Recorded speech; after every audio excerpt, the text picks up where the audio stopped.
सर्व विद्यार्थी आणि पालकांना नमस्कार. विद्यार्थी दशेमध्ये ज्या वेळेला आपणही होतो त्यावेळेला आपण सुद्धा बऱ्याचशा चुका करायचो आणि त्याच्यामुळे काय व्हायचं की टॉपर आपणही बनू शकत नव्हतो. मग आता त्यावेळेचे जे टॉपर होते किंवा आताचे जे टॉपर आहेत त्या टॉपर्स कडनं जर समजा आपण एक गोष्ट शिकायला घेतली तर आपल्याला 5 टॉप मोस्ट गोष्टी लक्षात येतात. ठीक आहे, म्हणजे त्या टॉपर लोकांचे 5 सिक्रेट्स असतात. आता ही जी 5 सिक्रेट आहे ही सिक्रेट जर आपण आपल्या मुलांपर्यंत पोहोचली, आपल्या विद्यार्थ्यांपर्यंत पोहोचवली तर आपला प्रत्येक विद्यार्थी, आपला प्रत्येक पाल्य, जे कोणी आपल्या आजूबाजूला लहान मुलं असतील, नातेवाईक असतील किंवा शेजारी पाजारी असतील, ते सर्व विद्यार्थी अतिशय छान पद्धतीने अभ्यास करून प्रत्येक कॉम्पिटेटिव्ह एक्झाम मध्ये टॉप करू शकतात. सध्याच्या काळामध्ये आपण बघितलं तर रेस ही खूप मोठ्या प्रमाणात चालू आहे. पण या रेसमध्ये जिंकण्याचा सोबतच जर आपण मुलांना ती मजा देऊन त्यांना टॉपर बनवलं तर मुलांना सुद्धा ती गोष्ट आवडते. काय होतं ना की आपण पालक म्हणून फक्त मुलांना म्हणतो की अरे अभ्यास कर अभ्यास कर अभ्यास कर, आपण मुलांच्या मनस्थितीचा विचार करत नाही. मूल मग काय करतं, पुस्तक उघडून बसतंय, वाचतंय नाही वाचतंय आपल्याला माहित नाही. किंवा बऱ्याचदा काय होतं, मुलं फक्त घोकंपट्टी करतात आणि मग ती घोकंपट्टी जी असते ती सुद्धा काही कामाची नसते. मग कन्सेप्ट समजून घेणं किंवा कशा पद्धतीने अभ्यास केला तर मुलांना समजणार पण आहे, मुलांना त्याचा कंटाळा पण येणार नाही आणि मुलांच्या डोक्यावर ताण पण येणार नाही. आणि एवढं सगळं चांगलं होऊन मुलं टॉपर देखील होतील, त्यांना चांगले मार्क देखील मिळतील, प्रत्येक ठिकाणी ते मेरिट मध्ये सुद्धा येते. यासाठी जर तुम्हाला काही प्रयत्न करायचे असतील तर सगळ्यात पहिले हा व्हिडिओ शेवटपर्यंत बघा. व्हिडिओ आवडला तर लाईक नक्की करा आणि तुम्हाला जर काहीही प्रश्न असतील तर ते प्रश्न प्लीज कॉमेंटमध्ये सांगा, म्हणजे त्या प्रश्नांवरची उत्तरं मी तुम्हाला देऊ शकेल किंवा त्या प्रश्नांवर मी वेगळा व्हिडिओ नक्की घेऊन येईन. ठीक आहे, तर आता जवाहर नवोदय विद्यालयाची एक बॅच आम्ही घेतो आहोत. या बॅच मध्ये जर आपण बघितलं तर लाईव्ह लेक्चर आहेत, रेकॉर्डेड लेक्चर तुम्हाला नंतर परत बघता येणार आहेत. हे जे लाईव्ह लेक्चर आहेत या लाईव्ह लेक्चरमध्ये विद्यार्थ्यांना त्यांच्या शंका विचारता येणार आहे. त्याच्याच सोबत जर आपण बघितलं तर प्रत्येक विषयासाठी वेगळे वेगळे आणि अनुभवी शिक्षक आपल्याकडे आहेत. आता ह्या सगळ्या याच्यामध्ये जर आपण बघितलं विद्यार्थ्यांची सराव चांगला व्हावा म्हणून टेस्ट देखील घेतल्या जाणार आहे आणि सर्वांची फी जी आहे ती फक्त 4,999 रुपये आहे. जवाहर नवोदय विद्यालय इयत्ता 5वीच्या विद्यार्थ्यांना ही एक्झाम देता येते आणि ही एक्झाम दिल्यानंतर जर विद्यार्थी मेरिट लिस्ट मध्ये आला तर त्याची निवड होते जवाहर नवोदय विद्यालयामध्ये आणि तो विद्यार्थी जो आहे त्या विद्यार्थ्याला 6वी पासून 12वी पर्यंतचं संपूर्ण शिक्षण हे मोफत मध्ये मिळत असतं. ठीक आहे, तो ही बॅच जर तुम्हाला घ्यायची असेल तर नक्की आम्हाला कॉन्टॅक्ट करा किंवा खाली कमेंट मध्ये कळवा, म्हणजे तुम्हाला बॅच लवकरात लवकर विकत घेता येईल आणि मुलांचा अभ्यास जो आहे तो अजून चांगल्या पद्धतीने होईल. ठीक आहे, तो आता जे काही मी तुम्हाला सांगणार आहे इथून पुढचे की स्मार्ट अभ्यास कशा पद्धतीने करायचा. एक असतो हार्ड वर्क, दुसरं असतं स्मार्ट वर्क. ठीक आहे, मग हार्ड वर्क ज्याला आपण गधा मेहनत म्हणतो, म्हणजे मी तरी स्वतः त्याला लिटरली गधा मेहनत म्हणते. द रिझन बिंग की तुम्ही एवढाले पुस्तकं कॉन्स्टंटली 12-12 तास वाचत बसले पण डोक्यात काय जातंय हे आपल्याला माहित नाही. ठीक आहे, मग आपल्याला टॉपर जर व्हायचं असेल तर 5 स्टेप्स आहेत, मोजून 5 स्टेप आहेत. ठीक आहे, ह्या 5 स्टेप आपल्याला फॉलो करायच्या आहेत. ठीक आहे, तर सगळ्यात पहिलं आपल्याला काय करायचं, आपला सिलेबस बघायचा. कुठलीही एक्झाम असू द्यात, प्रत्येक एक्झामला काहीतरी एक पॅटर्न असतो, काहीतरी सिलेबस असतो. ठीक आहे, मग सगळ्यात पहिले आपण काय करणार आहे, एक्झामचा पॅटर्न समजून घेणार आहे, एक्झामचा सिलेबस बघणार आहे. सिलेबस बघितल्यानंतर त्यातनं त्या विद्यार्थ्याला चूज करायला लावायचं की त्या विद्यार्थ्याला सोपं कुठलं जातंय, मीडियम कुठलं जात आहे आणि कठीण कुठलं जात आहे. ठीक आहे, म्हणजे आता जर समजा मी माझा एखादा सिलेबस घेतला आणि मी त्यातला वाचायला सुरुवात केली तर मला लक्षात येतंय की मला हिस्ट्री जिओग्राफी हे सोपं जात आहे, मॅथ्स जे आहे ते सोपं जात आहे. किंवा तिथेच जर मी गेले तर मग मला कदाचित फिजिक्स जे आहे, मी माझं स्वतःचं सांगते, मला स्वतःला फिजिक्स कठीण जातं. केमिस्ट्री जे आहे ते केमिस्ट्री माझं मीडियम आहे. बायो जे आहे ते बायो माझं सोपं आहे. ठीक आहे, आपण फक्त सायन्सशी रिलेटेड जरी घेतलं तर विज्ञानातलं बायो, केमिस्ट्री, फिजिक्स हे माझ्यासाठी. आता काही विद्यार्थी असे असू शकतात की ज्यांना फिजिक्स सोपं जात आहे आणि बायोलॉजी कठीण जात आहे. काही विद्यार्थी असे असतील की ज्यांना केमिस्ट्री सोपं जात आहे, बाकी दुसरे विषय जे आहेत ते कठीण जात आहे. तो अशा पद्धतीने कुठलाही सिलेबस असू द्या, त्या सिलेबसमध्ये तुम्हाला काय सोपं जात आहे आणि काय कठीण वाटतंय याचं एक छोटंसं आपण चेक करायचं. ठीक आहे, आणि तिथे लिहून ठेवायचं. आपल्याकडे त्या सिलेबसची काहीतरी प्रिंट असायला हवी, कुठेतरी ते आपण लिहून ठेवलेला असायला हवा तो सिलेबस. तो सिलेबस जिथे आपण लिहिलाय त्याच्या समोर कठीण, सोपं आणि मीडियम, ह्या 3 रेंजेस ज्या आहेत त्या तयार करून ठेवायच्यात. आता याच्याने काय होतंय की जे आपल्याला सोपं जात आहे ना, आपण त्याला दिवसातला थोडासा वेळ द्यायचा आहे. लेट्स से की मी जर समजा 4 तास अभ्यास करणार आहे, ठीक आहे, मी किती वेळ अभ्यास करणार आहे, मी 4 तास अभ्यास करणार आहे, ठीक आहे. मग 4 तासामध्ये पण मी काही कॉन्स्टंटली 4 तास बसणार आहे का? नाही, मी कॉन्स्टंटली 4 तास बसणार नाहीये. अभ्यास कसा कसा करायचा, किती वेळ करायचा हे देखील मी तुम्हाला सांगणार आहे.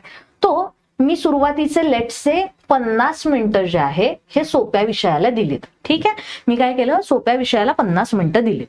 त्याच्यानंतर मी काय केलं, जो माझा मीडियम सब्जेक्ट होता त्याला मी 60 मिनिटं दिली, ठीक आहे.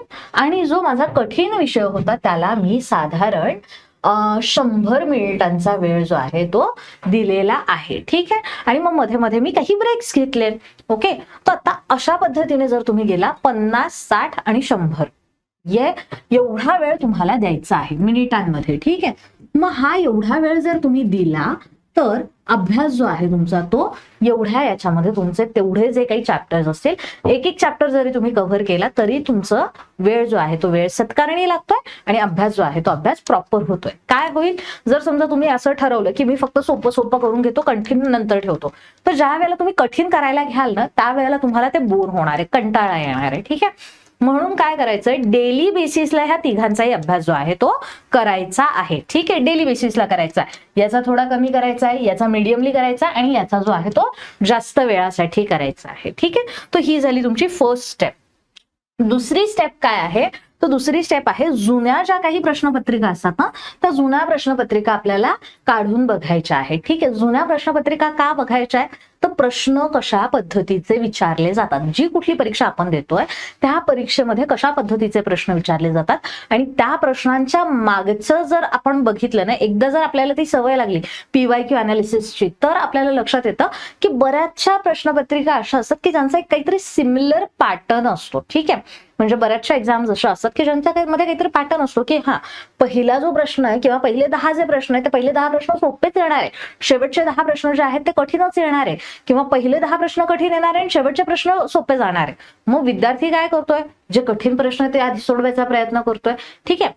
आता काय होतंय, जर तुम्ही मागच्या वर्षीच्या प्रश्नपत्रिका बघितलेल्या असतील तर तुम्हाला एक लक्षात येतं की कशा पद्धतीचे प्रश्न येत आहेत, ठीक आहे.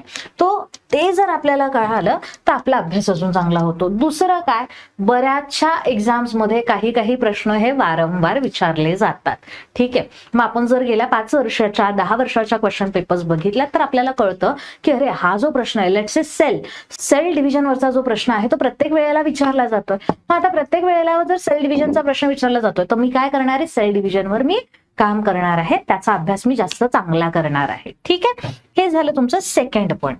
आता थर्ड पॉइंट जर आपण बघितलं तर आपल्याला पाया जो आहे तो पाया पक्का करायचा आहे. आपल्याला आपलं फाउंडेशन जे आहे ते फाउंडेशन पक्का करायचं. मग फाउंडेशन कसं पक्क होतं, तर सगळ्यात पहिलं कन्सेप्ट समजून घ्यायचे आहेत, सगळ्या व्याख्या ज्या आहेत त्या व्याख्या पाठ करायच्या आहेत, सूत्र गणिताची जी काही सूत्र असतील ती गणिताची सूत्र लक्षात ठेवायची आणि जे काही फंडामेंटल लॉज आहेत, मूलभूत नियम जे काही आहेत विज्ञानाचे म्हणा गणिताचे म्हणा, थिअरीज थेरम्स, ह्या सगळ्या गोष्टी आपल्याला माहिती पाहिजे, ठीक आहे.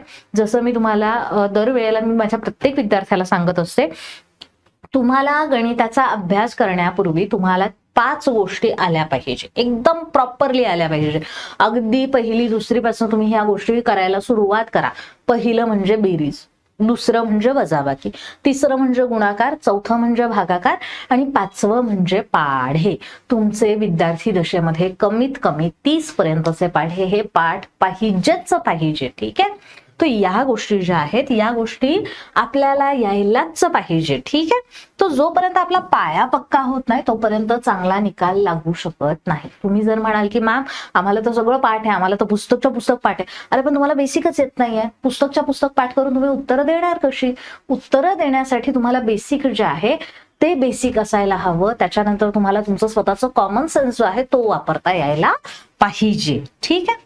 त्याच्यानंतर जर आपण बघितलं तर शॉर्टकट जे असतात, ट्रिक्स जे असतात किंवा ट्रिप्स जे काही ऍप्लिकेशन बेस्ड क्वेश्चन्स असतात, ह्या सगळ्या गोष्टी महत्वाच्या आहेत. ठीक आहे, मग आता ह्या सगळ्या गोष्टी आपल्याला कशा कळणार? जर आपला पाया पक्का असला तर त्या पाया पक्का असल्यानंतर आपल्याला ट्रिक्स ज्या आहेत त्या ट्रिक्स इझिली समजतात. कुठल्याही गोष्टीच्या ट्रिक्स ज्या आहेत, प्रत्येक याच्यामध्ये प्रत्येक गणित सोडवायला काही ना काही ट्रिक्स असतात, प्रत्येक गणित सोडवायला काही ना काही शॉर्टकट असतो. ठीक आहे, त्याच्यानंतर काही काही ज्या संकल्पना आहेत, काही काही कन्सेप्ट ज्या आहेत त्या अतिशय डीप मधल्या कन्सेप्ट असतात. जोपर्यंत तुम्हाला बेसिक कन्सेप्ट येत नाही तोपर्यंत तुम्हाला डीप वाला कन्सेप्ट समजणार नाही. ठीक आहे, म्हणजे जोपर्यंत, एक एक्झाम्पल देते मी तुम्हाला, जोपर्यंत तुम्हाला लाईट कळत नाही, जोपर्यंत तुम्हाला प्रकाश कशा पद्धतीने एका जागेवरनं दुसऱ्या जागेवर जातो ते कळत नाही, तोपर्यंत तुम्हाला प्रकाश वर्ष कळणार नाही, तोपर्यंत तुम्हाला इलेक्ट्रोमॅग्नेटिक स्पेक्ट्रम कळणार नाही. इलेक्ट्रोमॅग्नेटिक स्पेक्ट्रम जर तुम्हाला नाही लक्षात आलं तर तुम्हाला विजिबल लाईट काय आहे किंवा लाईटचे वेगळे वेगळे प्रकार काय आहेत ते कळणार नाही. ते जर तुम्हाला नाही कळाले तर तुम्हाला त्याच्यावरचे जे काही ऍप्लिकेशन्स आहेत ते ऍप्लिकेशन कळणार नाही. तुम्हाला साधा सोपा प्रश्न आहे, जर समजा तुम्हाला विजिबल लाईट हा प्रकारच लक्षात नाही आला तर तुम्हाला रेनबो कसा तयार होतो हे कसं लक्षात येणार आहे? बरोबर आहे. म्हणजे तुम्हाला कन्सेप्ट माहिती असतील डीप वाल्या तर तुम्हाला ऍप्लिकेशन बेस्ड क्वेश्चन देता येणार आहे. जर तुम्हाला बेसिक कन्सेप्ट माहिती असेल तर तुम्हाला हाय लेवल कन्सेप्ट समजणार आहेत, है की नाही? त्याच्यामुळे या सगळ्या ज्या गोष्टी आहेत या सगळ्या तुम्हाला केव्हा करता येणार आहे?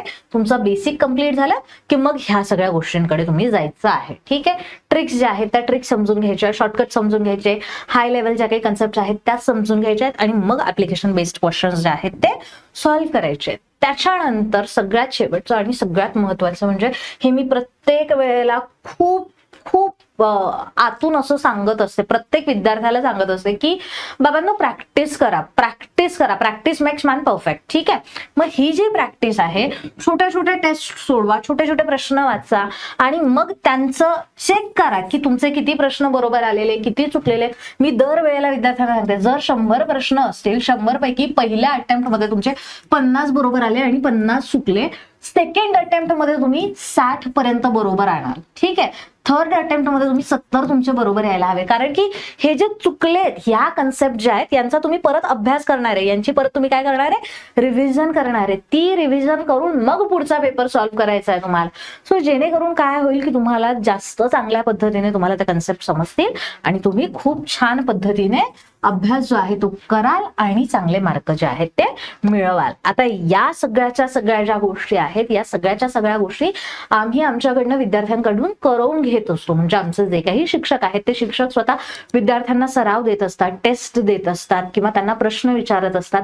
त्या सरावाच्या माध्यमातून, त्या टेस्टच्या माध्यमातून विद्यार्थ्यांना आत्मविश्वास देखील त्यांचा डेव्हलप होतो आणि त्यांना कळतं की कशा पद्धतीचे क्वेश्चन जे आहेत ते क्वेश्चन एक्झाम मध्ये तुम्हाला येणार आहे. म्हणजे एक्झाम ओरिएंटेड क्वेश्चन्स जे आहेत त्या मी विद्यार्थ्यांना देत असतो, जेणेकरून विद्यार्थ्यांना त्याचा फायदा जो आहे तो होणार आहे. सो बेसिकली काय आहे तर सगळ्यात पहिले तुम्हाला अभ्यासक्रम बघायचा आहे, त्याला 3 याच्यामध्ये डिव्हाइड करायचं आहे, सोपा, कठीण आणि मीडियम. त्याच्यानंतर तुम्हाला जुन्या प्रश्नपत्रिका बघायच्या आहेत, जेणेकरून तुम्हाला कशा पद्धतीचे प्रश्न विचारले जातात ते लक्षात येईल आणि काही वारंवार येणारे प्रश्न जे असेल तर त्या टॉपिकचा तुम्हाला जास्त चांगला अभ्यास करता येईल. त्याच्यानंतर तुम्हाला पाया पक्का करायचा आहे. पाया पक्का झाला की त्याच्यानंतर तुम्हाला हाय लेवल कन्सेप्टकडे जायचं आहे, डीप नॉलेजकडे जायचं आहे आणि त्याच्यानंतर सगळ्यात शेवटचं काय करायचं, आपल्याला रिव्हिजन आणि प्रॅक्टिस करायची. आणि हे सगळं जर तुम्ही केलं तर 101% मी लिहून देते तुम्हाला की निकाल जो आहे तो निकाल ज्या वेळेला लागेल त्यावेळेला मेरिट लिस्टमध्ये तुमचं नाव 101% असणार आहे. ठीक आहे, तर अशा पद्धतीने जर तुम्हाला प्रॅक्टिस करायची असेल तर नक्की इग्नाइट पाठशाला जॉईन करा. तुमच्याकडे आम्ही ह्या 5 स्टेप्स वापरून सगळं शिकवलं जाणार आहे. तुम्हाला बेसिक पासून ऍडव्हान्स कडे आम्ही तुम्हाला घेऊन जाणार आहोत. प्रत्येक विद्यार्थ्याकडे आमचं वैयक्तिक लक्ष असतं, प्रत्येक विद्यार्थ्याचे प्रश्न जे असतात ते आम्ही सॉल्व्ह करत असतो. ठीक आहे, जर तुम्हाला कॉल करायचा असेल आम्हाला तर 8983345857 हा आमचा कॉन्टॅक्ट नंबर आहे, याच्यावर तुम्ही कॉल करू शकताय. आमच्याकडे आता बघितलं तर नवोदयची बॅच जी आहे ती चालू आहे, त्याचं ऍडमिशन चालू आहे. स्कॉलरशिपची बॅच चालू आहे, त्याचं ऍडमिशन चालू आहे. ऑलिम्पियाडची बॅच आपण 15 तारखेपासून सुरू करतोय, त्याचं ऍडमिशन चालू आहे. NTS, MTS, सैनिकी स्कूल, NMMS, मंथन, होमी बाबा ह्या सगळ्या बॅचेस आपण यावर्षी घेऊन येणार आहोत. त्याच्यामुळे जास्तीत जास्त मुलांपर्यंत हा व्हिडिओ पोहोचवा, जास्तीत जास्त विद्यार्थ्यांना हा व्हिडिओ दाखवा, जेणेकरून त्यांचा सुद्धा याच्यामध्ये जो आहे फायदा नक्कीच होईल. ठीक आहे, थँक्यू.